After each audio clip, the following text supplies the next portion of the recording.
Delhi NCR की तर्ज पर रुड़की शहर में भी बिल्डर्स की मनमानी के मामले सामने आने लगे हैं। लोगों को बड़े बड़े सपने दिखाकर ये बिल्डर्स अपने फ्लैट मनमाने दामों पर लोगों को बेच तो देते हैं, पर सुविधाओं के नाम पर अपना पल्ला झाड़ देते हैं।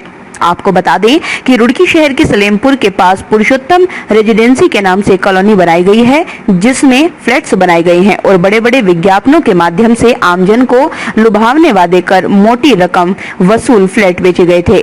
साथ ही साथ यहाँ के निवासियों ने आरोप लगाए हैं कि जो बातें उन्हें फ्लैट बेचते समय बताई गई थी, वो सुविधाएं उन्हें नहीं दी जा रही। लाइट आती है दिन में तो पूरी 8 ही घंटे मुश्किल से लाइट आती है, 15 मिनट लाइट आती है तो 2 घंटे का कट लगता है।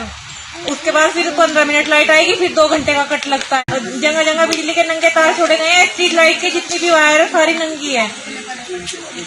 वहीं जब इस संबंध में उनसे बात की गई तो बिल्डर्स ने इनके साथ बदतमीजी भी की और झूठे मुकदमों में फंसाने की धमकी भी दे डाली। फ्लैट के खरीदार सुमित चौधरी का कहना है कि 3 साल पहले इन्होंने यहाँ फ्लैट खरीदा था, तब इन्होंने बहुत सारी सुविधाएं बताई थी। 6 महीने में भी ये सभी सुविधाएं दी जाएंगी, पर आज 3 साल होने के बाद भी यहाँ कोई सुविधाएं नहीं दी जा रही है। दर्जनों परिवार के लोग यहाँ परेशान हैं और साथ ही साथ गेट पर भी कोई सैनिटाइजर और चेकिंग की व्यवस्था भी नहीं की गई।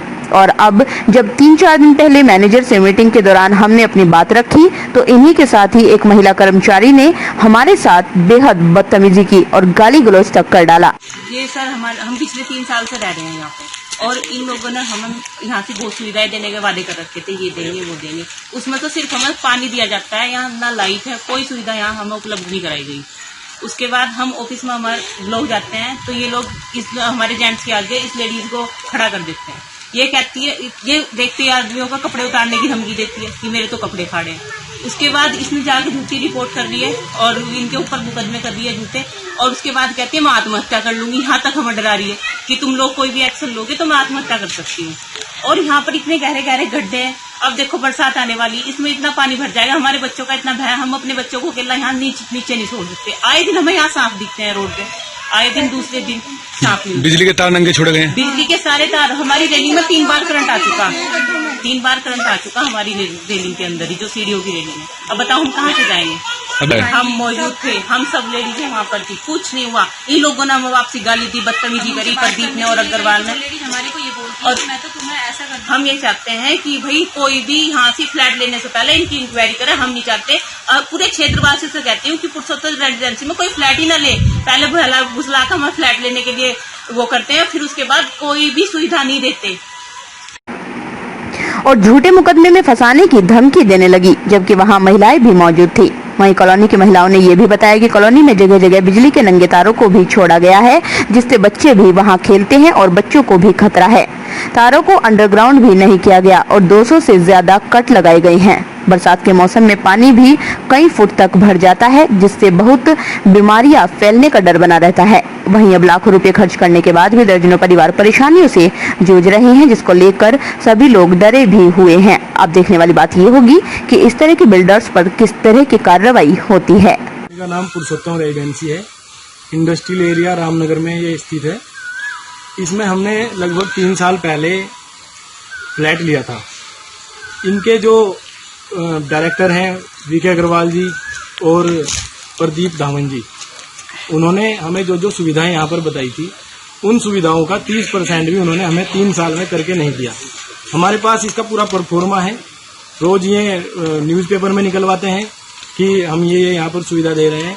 हम लगभग 1-1.5 साल से संघर्ष कर रहे हैं इस चीज़ पर कि हमें जो सुविधाएं बताई गई थी, पूरी रेजिडेंसी ये संघर्ष कर रही है कि हमें जो सुविधाएं बताई थी वो काम करके दीजिए। कुछ लोग और कुछ हमारी कॉलोनी की लेडीज इन लोगों से मिलने के लिए गए थे। जैसे ही हम वहाँ, मैं इनके यहाँ के मैनेजर हैं जो डायरेक्टर साहब, उनसे बात करने लगे। इनकी एक सेल्स वूमेन है लेडीज, उसने हम सबके साथ बदतमीजी करी।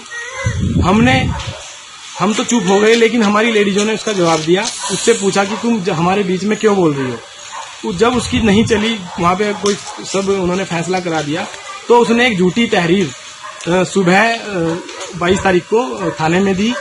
उसमें लिखवाया कि मेरे कपड़े फाड़े हैं, जबकि वीडियो हमारे पास है, उसमें कोई कपड़े नहीं फटे हैं, कोई उसमें ऐसा इसके साथ कुछ भी नहीं हुआ है।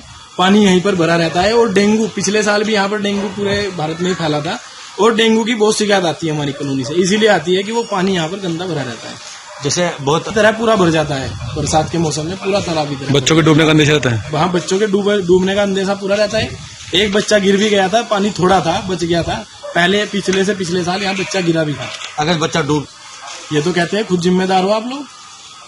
ये तो अब हमें डराने लगे हैं झूठे मुकदमों से। अब इन्होंने लेडीज इसीलिए रखी है कि अब ये हमें तो कुछ भी कह देंगे लेकिन लेडीज को कुछ नहीं कहेंगे। नंगे पड़े हैं जी, आपको भी दिखाए भी हैं हमने। और सारी नालियां जो है, नालियों का को मैदान में जो खाली प्लॉट पड़े हुए हैं इनके अंदर ही छोड़ दिया गया है पानी को। उससे मच्छर होते हैं, मक्खी होती है, बदबू होती है। कई बार इस बात के लिए कहा है। आप झाड़ियां देख लीजिए, खाली जगह प्लॉट्स में कितनी झाड़ियां हैं, बड़ी बड़ी झाड़ियां हैं। इनमें से सांप निकलते हैं और कीड़े मकोड़े निकलते हैं। कल भी मेरे ब्लॉक में, ए ब्लॉक में सवेरे 7:30 बजे सांप निकला। छोटे छोटे बच्चों को, छोटे छोटे बच्चे खेलते रहते हैं जी। किसी को कोई इंसिडेंट हो गई, कोई एक्सीडेंट हो गया, कौन जिम्मेदार है? कई बार कहा है, कोई नहीं सुनता। सप्लाई बिजली की जो है यहाँ पे रूरल में दे रखी है, जितने रेजिडेंसेज हैं, जितने फ्लैट हैं उनमें, और खुद अपने ऑफिस में जो है इन्होंने टाउन की ले रखी है। कई बार इनसे बात हुई है, तय भी हुआ था कि जी हम इसकी टाउन की सप्लाई दे देंगे यहाँ पर, लेकिन अब तक कोई एक्शन नहीं। कितने घंटे की बिजली आती है आपकी? मेरा ख्याल 10-15 बारी लाइट जाती है जी। दूसरे माधोपुर फीडर की लाइट है। आप आइडियल से भी पता करते हैं कितनी कट हो सकती है।